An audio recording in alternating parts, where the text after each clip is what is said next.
नमस्कार साथियों, आप सभी का स्वागत है जीके सलान में। साथियों, आप सभी को बता दूं कि आज की वीडियो में हम बात करने जा रहे हैं वार्षिक परीक्षा 2021-22 के लिए कक्षा 6 और विषय रहेगा आपका गणित। यानी कि गणित का पेपर आपका किस तरह का आएगा, किस तरह के जो यूनिट है उनको एग्ज़ाम में शामिल किया गया है, जहाँ से आपके प्रश्न बन रहे हैं। तो आपको पूरा पेपर अच्छे से देख लेना है। और साथ ही आपसे रिक्वेस्ट होगी, आप चैनल पे नए हैं तो चैनल को सब्सक्राइब कर लीजिए, बेल आइकन दबा लीजिए और वीडियो को ज़्यादा से ज़्यादा अपने दोस्तों को शेयर करिए। साथियों, आपको बता दूं कि जितने भी पेपर मैं बता रहा हूं आपको, मॉडल पेपर प्रीवियस ईयर के सारे, वो आप पढ़ लीजिए। आपको फेल होने से कोई भी नहीं रोक सकता, मतलब आप आराम से पास हो जाएंगे। तो साथियों, यहाँ पे मैं बस आपको पेपर बता रहा हूँ, सभी क्वेश्चनों को आपको अच्छे से देखना है, ठीक है। बाकी आपका कोई भी कमेंट आप मुझे कमेंट कर सकते हैं। सबसे पहले यहाँ पे देखिए, आपको दिया गया है कि वस्तुओं को गिनने के लिए जिन संख्याओं का प्रयोग किया जाता है वह संख्या क्या कहलाती है। तो वह दशमलव संख्या कहलाती है, पूर्ण संख्या कहलाती है, प्राकृत संख्या कहलाती है या फिर भिन्न संख्याएं। तो साथियों, प्राकृत संख्याएं आपकी 1 से 9 तक होती है और पूर्ण प्राकृत संख्याएं होती है वो 0 भी इसमें शामिल हो जाता है। तो अगर अपन किसी संख्या को गिनते हैं तो जैसे 1 2 3 4 5 6 7 9 10, तो 10 में 0 भी आएगा, 1 भी आएगा, ठीक है। तो 0 भी शामिल उसमें होना चाहिए, उस हिसाब से आपको इसका आंसर करना है। आगे देखिए, यहाँ पे आपको दिया गया है सेकंड क्वेश्चन है 7, फिर 7 7, फिर 7 7, फिर 7 7। इस प्रकार का क्रम क्या कहलाता है। तो ये घटता हुआ क्रम है या फिर बढ़ता क्रम है, बराबर क्रम है या फिर अनिश्चित क्रम है। तो ये अनिश्चित क्रम है साथियों। ये सीरीज आपकी लगातार 7 7 7 7 7 की, फिर 7 7 ऐसे चलती ही जाएगी। मतलब अनिश्चितता है, कहाँ तक जाएगी कोई पता नहीं है। इसको अपन इनफाइनाइट भी बोल सकते हैं। इनफाइनाइट का मतलब क्या हो गया, अनंत तक। इसके बाद देखिए, यहाँ पे अगला क्वेश्चन आपको दिया गया है, ए और बी का जो भार आपको दिया गया है, इस चित्र का नाम बताना है, ये क्या है। तो ये एक रेखा है, किरण है, रेखाखंड है या फिर एक बंद आकृति है। आगे हम बात करेंगे यहाँ पे जीरो का पूर्ववर्ती है। अब यहाँ पे क्या पूछा गया है, चलिए साथियों, मान लीजिए कि ये रेखा है, आपने पढ़ा है एक्स एक्स और वाई एक्स। वाई एक्स का जो ग्राफ बनता है ये यहाँ पे जीरो है। अब यहाँ पे जीरो यहाँ पे है तो इसका पूर्ववर्ती, पूर्ववर्ती मतलब इसके पहले क्या आ रहा है। अब जीरो के देखिए, अगर इधर जाएंगे तो 1 2 3 4 5 ऐसे जाएगा, इधर भी वही आएंगे, लेकिन इधर भी माइनस का आएगा और इधर भी माइनस का आएगा। तो पहले का कौन सा बनेगा, यहाँ पे माइनस का 1। तो माइनस का 1 इसका क्या हो जाएगा, पूर्ववर्ती हो जाएगा, प्लस का नहीं हो सकता। आगे देखिए, यहाँ पे 4 सही 3/7 एक भिन्न है।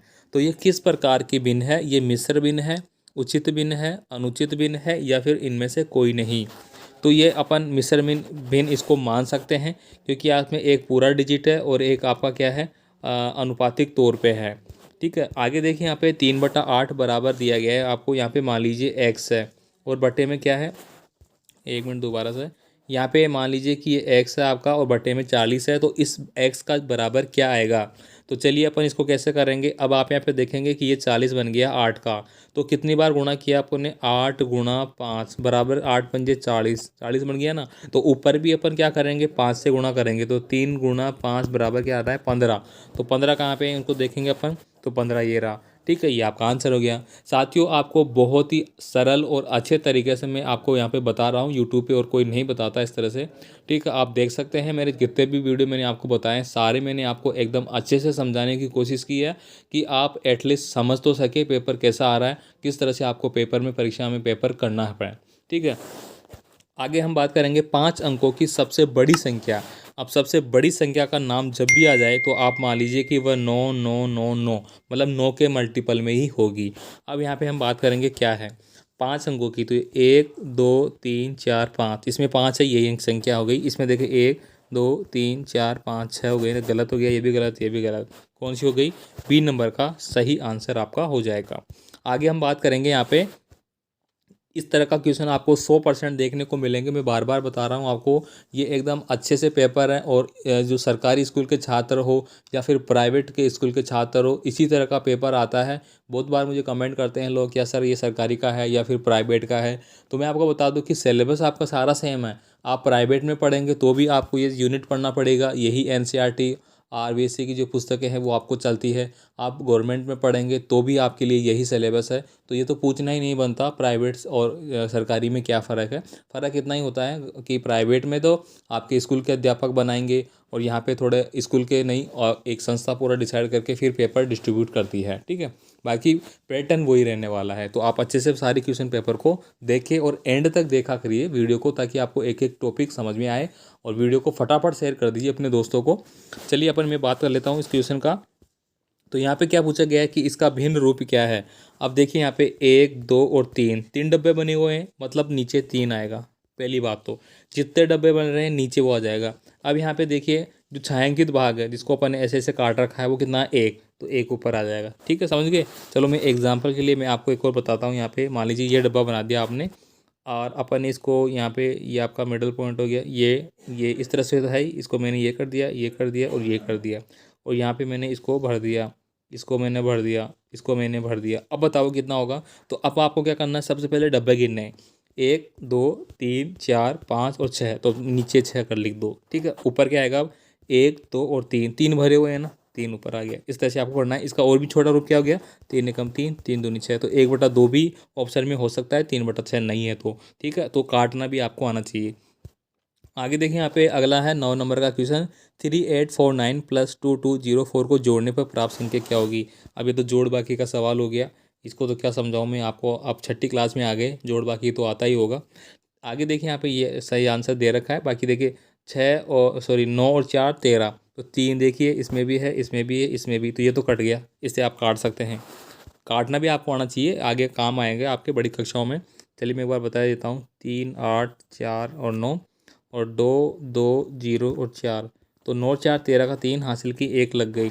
अब 1 और 1 5 हो गया। अब 53 किस में आ रहा है, इसमें नहीं आ रहा, इसमें भी नहीं आ रहा, इसी में आ रहा है। तो ये आंसर हो गया। आगे जोड़ने की ज़रूरत ही नहीं पड़ी आपको। ठीक है, ऐसे कर सकते हैं।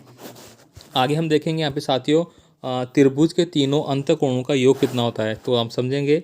मान लीजिए ये मैंने त्रिभुज बना दिया, ये एक समकोण त्रिभुज बनाया मैंने। ये कोण और ये कोण। अब ये 90 डिग्री का है, ये 60 डिग्री का है, ये 30 डिग्री का है सॉरी, और ये भी 30 का है। 30, 30, 60 सॉरी 60 का, ये 60, 60, 120। और इस तरह से टोटल जो आपका, एक बार मैं दोबारा बनाता हूँ यार, कन्फ्यूज़ हो गया। ये इस तरह से बनाएंगे अपन इसको। तो त्रिभुज के तीनों कोण जो होते हैं उनका योग कितना होता है। ये 60 का है, ये 60 का है, ये 60 का, तो कितना होता है 180 डिग्री का होता है। ठीक है, यही आपसे पूछा है, तो 180 डिग्री का हो गया। मान लीजिए आपसे चतुर्भुज पूछे, ये, तो ये कितने का होता है 360 के, फिर आपका आंसर ये होता। तो इस प्रश्न का आंसर क्या हो जाता है, ये बी वाला। इसके बाद देखिए साथियों, कई स्टूडेंट पूछ रहे हैं मुझे कि आपके चैनल का नाम क्या है। तो मेरे चैनल का नाम मैंने लिख रखा है education line by Ashok sir. मेरा नाम अशोक कुमार है और मैं जो चैनल चला रहा हूँ उसका नाम एजुकेशन लाइन है। आप हमें टेलीग्राम पे भी इस नाम से सर्च कर सकते हैं, आप हमें फेसबुक पे भी इस नाम से सर्च कर सकते हैं, और आप हमें वेबसाइट पे भी इस नाम से गूगल में सर्च करेंगे एजुकेशन लाइन। उसमें आपको दी ज़रूर लगाना पड़ेगा, दी और बाकी एजुकेशन लाइन, और आपको वेबसाइट मिल जाएगी। वहाँ पर भी आपको सारी इन्फॉर्मेशन मिलती है, पेपर PDF वगैरह सब। ठीक है, आगे हम बात करेंगे। यहाँ पे रिक्त स्थान आपको बढ़ना है। अब यहाँ पे 35 दिया गया है और यहाँ पे है 45। तो इधर कितना आना चाहिए कि इधर 45 आ जाए। ठीक है, तो कितना आएगा यहाँ पे, हम बात करते हैं। यहाँ पे मान लीजिए कि 75 लिया अपन ने। ठीक है, तो 5 आएगा ना इधर, तो 5 तो होगा ही नहीं, 5 और 5 तो 0 कट रहा है ये। तो इसको अपन ले लेते हैं कितना, 70 ले लेंगे। ठीक है, अब 70 में देखो, ये 70 मैंने लिया, इधर लिया 45। तो 10 में से 5 गए 5, यहाँ पे कितने बच गए 3। 3 में से 1 4, ये तो जाएगा, ये तो गलत हो गया यार, सॉरी यहाँ पे 6 बच गए, 6 में से 4 गए तो 2, तो 25 ही बचे। मतलब यहाँ पे अपने को 10 बढ़ाना है, तो अपन इसको कर लेंगे 80। तो यहाँ पे 80 आएगा। ठीक है, आगे हम बात करते हैं। यहाँ पे 4/7 की समतुल्य भिन्न है, भिन्न होती है या नहीं होती, तो होती है बोला गया है यहाँ पे। आगे हम बात करेंगे यहाँ पे 303 भाग आपको 3 दिया गया है। तो चलिए अपन कर लेते हैं 303। इसमें आप भाग देंगे 3 का। ठीक है, तो 3 का भाग दिया आपने। तो यहाँ पे एक बार दोबारा से अच्छे से करता हूँ। 303 में आपको 3 का भाग देना है और बताना है कि भागफल क्या है और शेषफल कितना है। 3 एकम 3, यहाँ पे 0 बच गया। आपने 0 उतारा यहाँ पे, फिर पॉइंट लिखा। पॉइंट लगाने के बाद यहाँ पे आपने क्या किया, या फिर आप 0 भी लिख सकते हैं, या फिर पॉइंट ही लगाओ। अब यहाँ पे आपने क्या लिखा, 3 लिखा, 3 एकम 3। ठीक है, 3 एकम 3। तो यहाँ पे आपको बताना है शेषफल कितना, इसलिए भाग दे गई। वर्ग का क्षेत्रफल का सूत्र लिखिए। तो वर्ग का क्षेत्रफल का सूत्र क्या होता है, भुजा गुणा भुजा। ये वर्ग का क्षेत्रफल होता है, भुजा गुणा भुजा। जितनी भुजा है उनको उनसे गुणा कर दो। अगर मैं यहाँ पे एक डायग्राम बना के बताऊँ आपको, चलिए मैं डायग्राम बताता हूँ। ये मान लीजिए ये वर्ग है, ठीक है, ये 3 की है, ये 3 की है, ये 3 की है, ये 3 की है, तो बस इनको आपस में गुणा कर देना है। नेक्स्ट देखिए, भाग की क्रिया में यदि शेषफल प्राप्त होता है तो भाग पूरा पूरा जाता है। तो ये गलत बात है भाई, शेषफल बच गया तो भाग पूरा पूरा कहाँ गया है, नहीं गया ना, तो ये गलत बात है। यहाँ पे देखिए अगला है, 1 मीटर में 100 सेंटीमीटर होते हैं, तो बात सही है। 5549, तो यहाँ पे देखिए 5549, तो ये भी सही है। अब इसको देखिए, यहाँ पे आपको दिया गया है, ये प्रश्न आएंगे इस तरह के, मैं आपको बार बार बता रहा हूँ, मैं आपको गलत पेपर नहीं दे रहा कभी भी, ठीक है। तो आप अच्छे से पढ़े, इसकी PDF फाइल आपको टेलीग्राम और फेसबुक ग्रुप आप ज्वाइन कर लीजिए, और साथ ही साथ हमारी वेबसाइट भी है, उसको भी आप देखिए साहब, वहाँ पे भी आपको मिलता है। तो यहाँ पे देखिए क्या दिया गया है, 76 यानी कि 76,000, 7,65,432, 7,65,439, तो ये बड़ा है और ये छोटा है, तो ये बात सही है, ठीक है, ये बात सही है। मतलब इस तरह का चिन्ह है, इधर खाली मुंह जिसका तरफ आ रहा है वो क्या है, बड़ी संख्या है, इधर वाली छोटी संख्या है। आगे हम देखेंगे, -5 से 1 बड़ा है, तो बिल्कुल सही बात है, -5 छोटा है जबकि 1 बड़ा है। आगे हम बात करेंगे यहाँ पे 15 + 15 भाग 3 बराबर 20 है, तो ये बात सही है क्या। सबसे पहले अपन क्या करेंगे, भाग देंगे, मैंने आपको बता रखा है, बोर्डमास नियम है, मैं एक बार लिख देता हूँ, अगर आपको नहीं पता तो आप लिख लीजिए। ये एक बार कलर चेंज करते हैं इसका, बोर्डमास नियम BODMAS, इसको आपको याद रखना है। बोर्ड BO का मतलब क्या हो गया, सबसे पहले bracket, D for division, M for multiple, A for add और S फॉर सबस्ट्रैक्ट। अब यहाँ पे हम बात कर लेते हैं इसको। अब यहाँ पे क्या करना है आपको, सबसे 5 थी, मतलब 3 में 5 का भाग देंगे, अब कितना बार गया, 3 × 5 = 15 और +15 दिया गया है, तो कितना हो गया, 20। तो बिल्कुल सही बात है, ठीक है, ये सही है, ये गलत जिसने भी लगा रखा है गलत है, जो भी पेपर ने लगा रखा है। आगे हम यहाँ पे देखेंगे, 1/2 बड़ा है 1/4 से, तो ये बात सही है, 1/2 बड़ा है, छोटी संख्या हमेशा बड़ी होती है। कैसे होती है मैं बात करता हूँ, ये 1/2 है, अगर यहाँ पे अपन 0 लगा ले, ठीक है, तो 2 का भाग देंगे, इसमें कितने बार गया, 2 × 5 = 10, 5 बार गया ना। अब यहाँ पे 1 है, 0 लगा लिया और 4 का भाग देंगे, तो 4 दूनी 8 और 2.5, तो ये तो छोटा आया जबकि 5 बड़ा आया ना, ऐसे कर सकते हैं आप, तो ये बात सही है। आगे हम देखिए, यहाँ पे अगले क्वेश्चन की बात करता हूँ मैं। यहाँ पे एक बगीचे में पेड़ों की संख्या 18 पंक्तियाँ हैं, यदि प्रत्येक पंक्ति में 12-12 पेड़ हो तो बताइए बगीचे में कुल कितने पेड़ होंगे। तो ये तो आप इजीली कर सकते हैं, जब एक बगीचे में पेड़ों की 18 पंक्तियाँ हैं, इस तरह से 18 पंक्तियाँ हैं, यदि प्रत्येक पंक्ति में 12-12 पेड़ आते हैं, यानी कि एक पंक्ति में कितने पेड़ आ रहे हैं, 12, तो 12 × 18 कर दीजिए। आगे देखिए, पैटर्न को आपको भरना है, कैसे भरेंगे आप, यहाँ पे 80 आ गया ना टोटल, तो यहाँ पे अपन देखिए 10, 20, 30, 40, 50, ये कैसे भरा हुआ है, इसको आप देखिए आपकी किताब के हिसाब से, मेरे को थोड़ा समझ में आया। आगे हम बात करेंगे, संख्या 6, 7, 5, 8 में 6 व 7 के स्थानीय मान लिखो।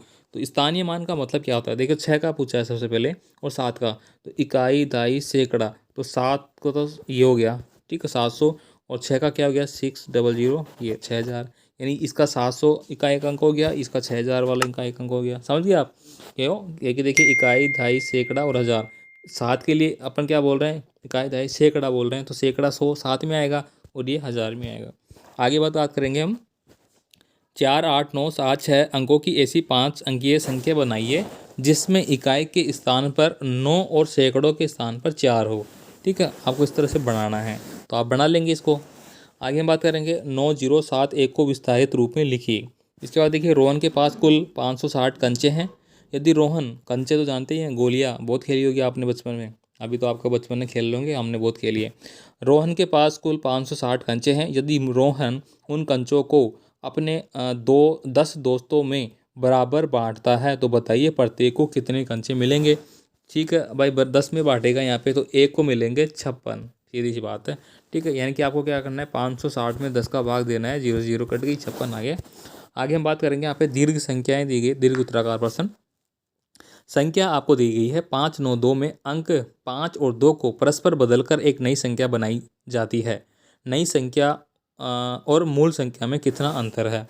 देखिए अब कैसे करेंगे इसको, ऑलरेडी आपको यहाँ पे दिया गया है क्या, ये संख्या दी गई है, अब 5 और 2 के अंक को आपको बदल लेना है, मतलब यहाँ पे तो 2 आ गया, ये एक बार 5, 9 और 2, ये तो ऑलरेडी है, अब आपको यहाँ पे 2 लिखना है, यहाँ पे 9 लिखना है, यहाँ पे 5 लिखना है, अब इनका अंतर बताना है, ठीक है।